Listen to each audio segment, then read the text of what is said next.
juga nyeletuk. Sebenarnya buru-buru apa sudah tahu, Mas?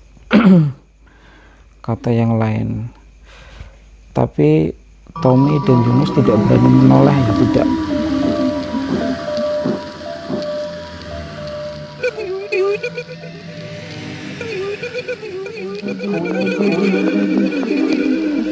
Alhamdulillah. Assalamualaikum warahmatullahi wabarakatuh. Sebelum memulai cerita, saya ingin mengucapkan terima kasih kepada teman-teman yang telah bersedia mengunjungi channel kami yang sederhana ini. Semoga terhibur, semoga mendapatkan manfaat. Saya juga ingin mengucapkan terima kasih sebanyak-banyaknya kepada teman-teman yang telah mau mensubscribe, melike, berkomentar, atau bahkan men-share cerita-cerita yang saya bagikan.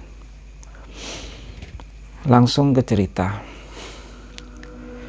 Cerita yang ingin saya ceritakan malam ini adalah cerita dari kenalan saya ya. Dan kejadiannya sekitar tahun 2000-an di daerah Solo Utara.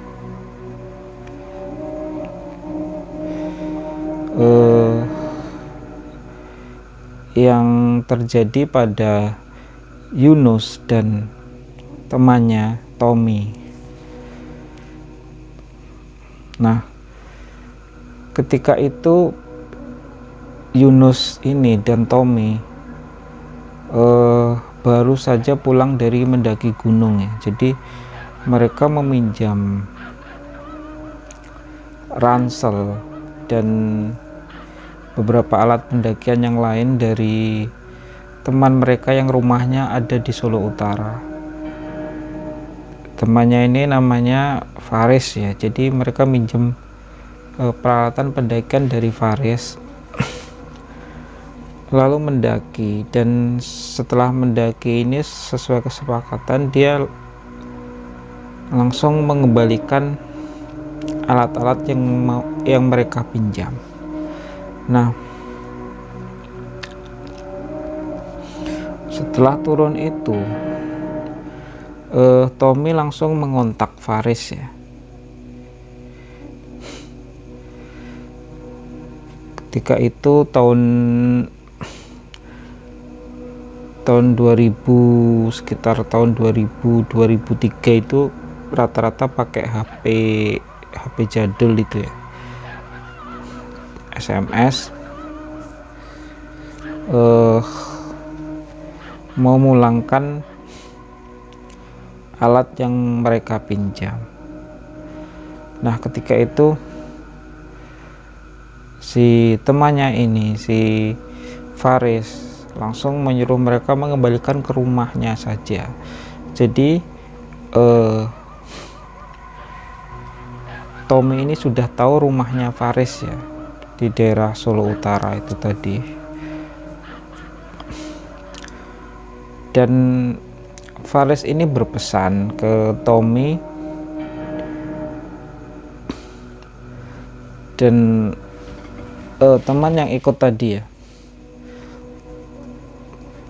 Yunus, berpesan ke Tommy dan Yunus kalau mereka mengembalikan tas ransel tadi ke rumahnya,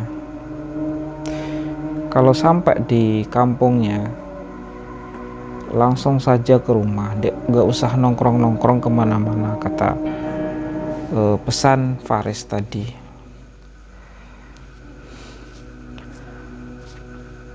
Ketika itu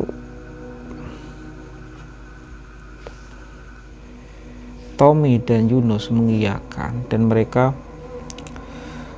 oke, pokoknya kita kembalikan secepatnya, nggak pakai nongkrong-nongkrong, kata Faris. Dikiranya maksud kata Tommy ya, dikiranya maksud Faris itu barangnya harus cepat dikembalikan begitu ya. Jadi mereka pun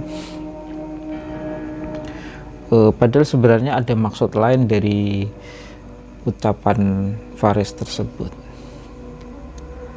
Nah, pulang dari mendaki itu pun mereka langsung secepatnya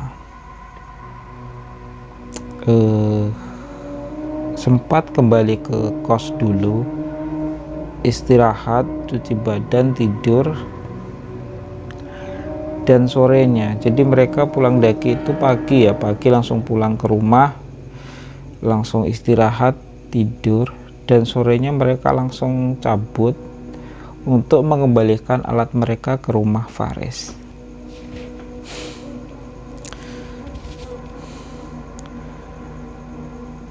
Dan ketika itu waktunya sudah maghrib ya, jadi mereka maghriban di tengah jalan sambil dalam perjalanan mereka ke rumah Faris. Nah,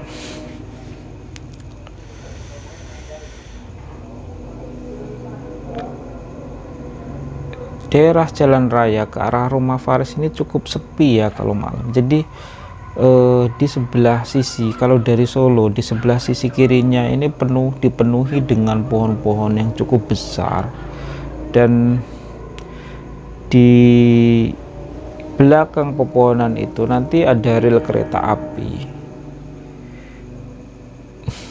Dan daerah persawahan, sisi kanannya perumahan, rumah-rumah penduduk desa, dan sebagian juga persawahan. Yang jelas jalannya cukup sepi. Mereka malam itu berjalan melewati jalan tersebut, lalu membelok ke arah kampungnya rumah Faris. Kampungnya ini lumayan agak masuk ke dalam, jadi di sisi jalan raya itu ada perkampungan penduduk. Mereka belok ke arah situ tapi terus berjalan, dan setelah perkampungan ini nanti ada persawahan yang cukup luas, dan mereka harus melewati persawahan ini, dan sampailah mereka ke daerah kampungnya Faris, memasuki daerah kampungnya Faris. Nah, mereka pun berjalan lewat jalan tersebut, dan sampailah mereka memasuki kampungnya Faris yang ditandai dengan habisnya area persawahan ya. Jadi area persawahan yang luas ini mulai habis, dan disitu dipenuhi dengan banyak pohon besar. Jadi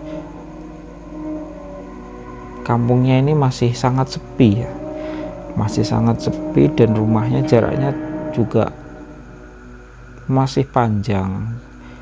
Dan di area memasuki kampung ini ada beberapa kebun-kebun. Di situ ada pohon-pohon besar. Nah, di situ mereka menyempatkan diri untuk berhenti sebentar, dan duduk di situ. Jadi di situ ada seperti apa ya, seperti semenan itu ya. Jadi perbatasan desa itu biasanya masuk ke desa itu ada seperti kayak tugu ya, sebenarnya bukan tugu, kayak gapura kecil yang tidak terurus. Jadi semennya sudah retak-retak. Di situ ada sedikit tempat seperti semenan yang bisa dibuat tempat untuk duduk. Jadi mereka duduk di situ sebentar sambil ngerokok ya, sambil menikmati suasana kampung di situ ya, suasana pedesaan di situ. Karena mereka merasa kondisinya cukup nyaman ya di situ ya. Jadi mereka memutuskan nongkrong di situ, yang sebenarnya oleh Faris disuruh jangan nongkrong langsung saja ke rumah, karena Faris tahu kebiasaan Tommy dan Yunus ini memang seperti itu ya. Jadi kalau main ke rumah orang atau kemana, mereka biasanya nongkrong dulu di dekat rumah situ. Misal ada warung atau ada sesuatu, mereka biasanya nongkrong dulu di situ, baru mereka main ke rumah orang tersebut. Nah, ketika mereka nongkrong-nongkrong tersebut, antara sadar dan tidak sadar mereka melihat di situ, di seberang jalan tempat mereka nongkrong itu ada angkringan dengan lampu minyak ya, bukan lampu listrik. Ada angkringan di situ dengan penerangan lampu minyak. Dan ketika melihat itu, si Yunus ini mengatakan, tadi kayaknya nggak ada itu angkringan, kata Yunus. Dan si Tommy ini juga memikirkan, iya tadi kelihatannya nggak ada. Lah untung kalau ada angkringan di situ, kata Tommy. Akhirnya mereka pun memutuskan untuk mampir ke angkringan situ ya. Mereka pun masuk ke situ, ke angkringan situ. Di situ ada tengahnya ada meja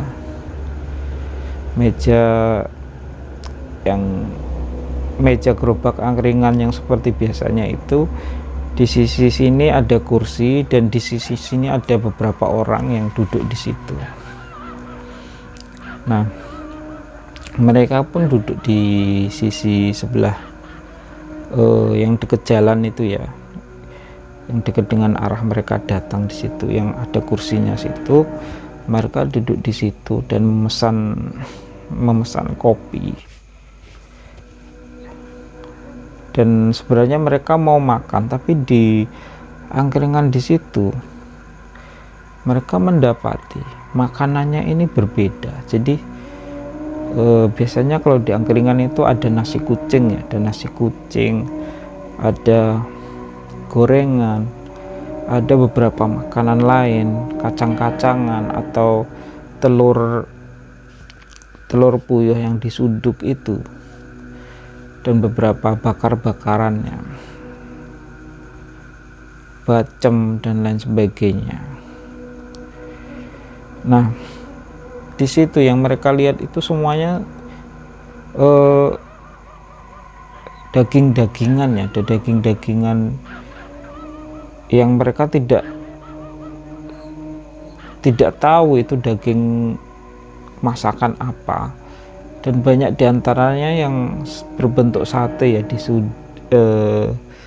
ditusuk pakai lidi itu, sate tapi daging, bukan telur puyuh atau apa. Jadi mereka mau makan ini bingung mau makan apa. Nasi kucingnya juga nggak ada. Jadi mereka memesan kopi. Ketika itu hanya memesan kopi, dan mereka pun meminum kopi. Sedangkan beberapa orang yang duduk di seberang mereka ini, mereka sibuk makan, tapi mereka tidak terlalu banyak ngobrol. Dan ketika ngobrol, Yunus dan Tommy ini seakan tidak mengerti apa yang mereka omongkan, susah ditangkap ya. Bahasanya itu seperti bahasa Jawa, tapi susah dimengerti oleh mereka. Dan pakaian mereka ini seperti pakaian orang-orang zaman dahulu ya, yang ketika itu tidak lazim digunakan lagi, seperti kain hitam itu, kain hitam yang model baju-baju Jawa itu. Ada juga yang garis-garis itu. Nah, ketika minum teh ini, Tommy mau merokok ya, jadi dia mengeluarkan rokoknya dan dia mengeluarkan korek dari sakunya, tapi tidak sengaja dia menjatuhkan korek tersebut. Dan dia pun segera mengambil korek tersebut, jadi segera membungkuk untuk mengambil korek tersebut. Dan ketika dia mengambil korek tersebut, tanpa sengaja dia melihat ke arah seberang ya, di bagian bawah meja angkringan yang agak tinggi, jadi ada lubangnya di situ. Dia melihat di seberang itu tidak ada kursi sama sekali, dan bahkan tidak ada kaki sama sekali di situ. Dia pun sangat terkejut. Lalu ketika dia kembali ke posisi semula berduduk tegak, dia memberi kode ke temannya Yunus ya. Jadi kakinya menginjak kaki Yunus, memberi kode, tapi Yunus tidak ngerti maksud Tommy. Akhirnya Tommy menawari Yunus untuk merokok ya. Jadi dia berikan rokok, dan Yunus pun segera mengambil rokok tersebut, tapi dengan sengaja Tommy menjatuhkan koreknya. Dan ketika koreknya dijatuhkan ini ternyata kena batu ya, jadi mental, jadi tidak jatuh di situ, mental ke tempat yang lain, ke sisi kanan meja tadi ya, tempat mereka makan. Dan akhirnya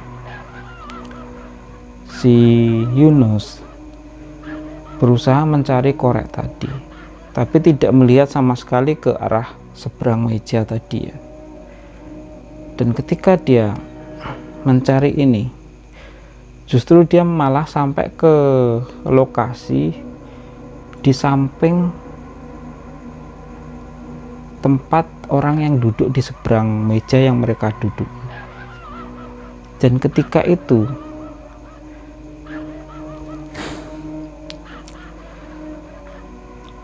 Yunus melihat orang yang ada di seberang mejanya tadi ternyata semuanya menekuk kakinya seperti orang duduk, dan sebagian seperti orang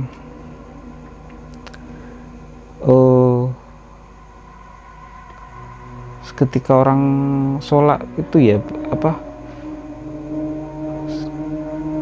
ditekuk ke samping gitu ya, dan semuanya melayang di udara. Jadi di situ tidak ada kursi sama sekali, mereka menekuk kakinya tapi melayang di udara, dan mereka seakan-akan seperti duduk seperti orang biasa itu sambil makan-makan. Dan ketika melihat itu,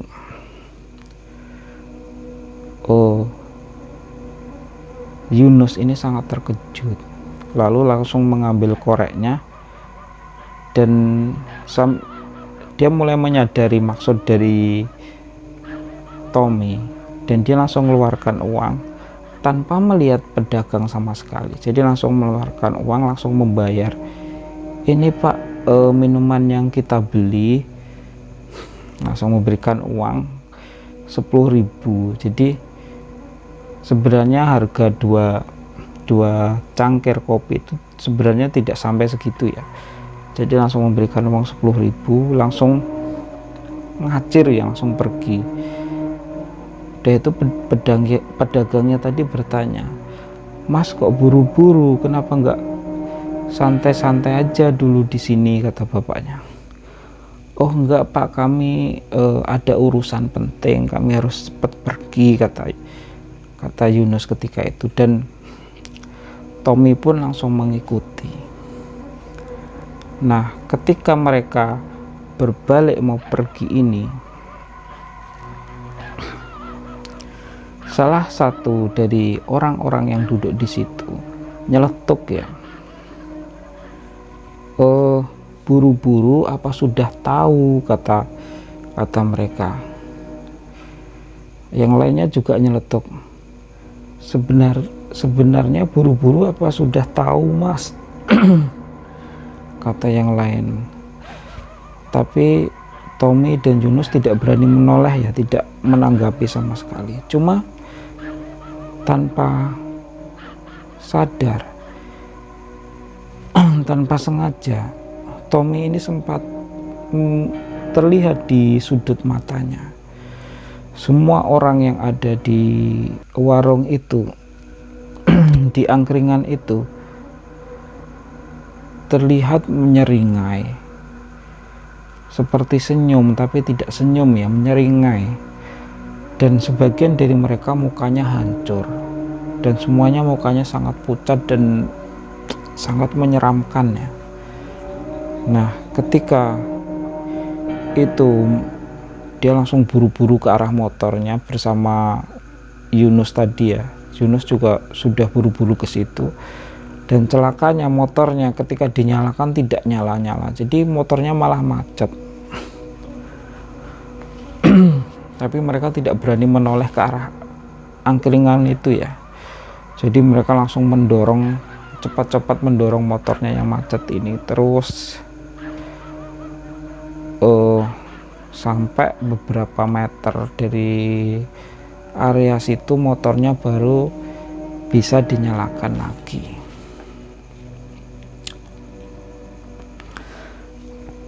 Dan akhirnya mereka sampai ke rumah Faris tadi dan menceritakan, mengembalikan barang yang mereka pinjam dan menceritakan apa yang mereka alami. Dan Faris pun mengatakan, "Lo tadi kan udah aku pesan," kata Faris, "jangan nongkrong-nongkrong, langsung ke rumah aja." Karena ternyata Faris ini emang takut kalau Tommy dan Yunus ini nongkrong-nongkrong di tempat yang salah ya. Dan Faris ini menyuruh mereka menginap di situ malam itu, dan mereka pun menginap di situ. Dan besoknya ketika mereka pulang, jadi Faris waktu itu juga ikut ke Solo ya, mereka pun melewati tempat yang tadi, tempat perbatasan desa yang ada tugunya kecil tadi ya, yang tempat mereka nongkrong-nongkrong tadi. Ternyata di seberang tempat itu hanya ada pohon-pohon besar.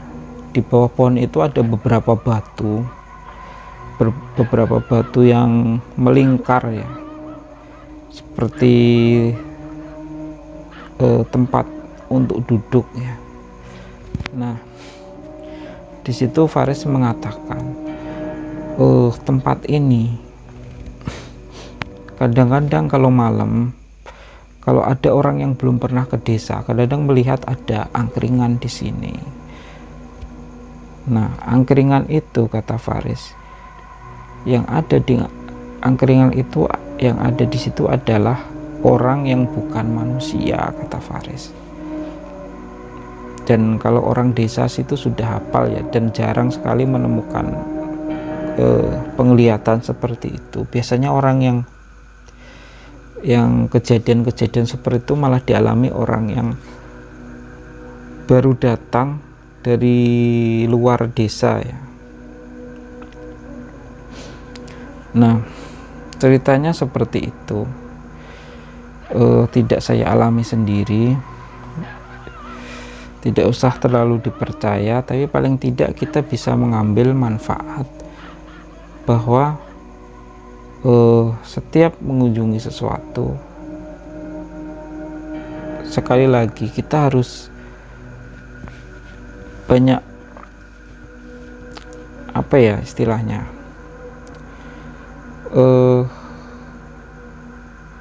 banyak nyebut ya, banyak berdoa dulu, jangan lupa, dan hati-hati, jangan sampai pikiran kita kosong, jangan sembarangan. Mungkin ini saja. Wassalamualaikum warahmatullahi wabarakatuh.